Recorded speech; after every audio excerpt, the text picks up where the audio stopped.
खरं म्हणजे बघा, मी त्यांच्याशी बोलल्यानंतर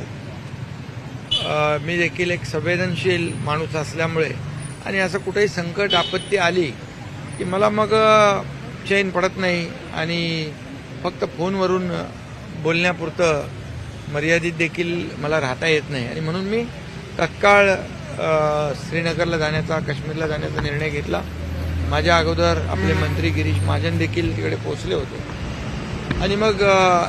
एक जवळपास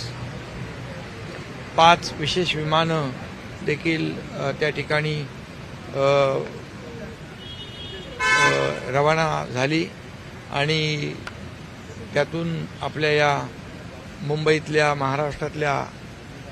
अनेक, पुणे असेल, वर्धा असेल, नागपूर असेल, नाशिक असेल, इतर ठाणे जिल्ह्यातले अनेक लोक, जे शेकडो लोक पुन्हा या ठिकाणी सुरक्षित आले. आणि मी तिथं गेल्यानंतर त्यांच्या ज्या काही भावना होत्या, एक त्यांना सुरक्षित वाटलं की बाबा आपला माणूस कोणीतरी आले आहे आणि आपल्याला आधार द्यायला आला आहे. एक मॉरल सपोर्टची गरज असते आणि तो मॉरल सपोर्ट देण्याचं काम तिथं गेल्यानंतर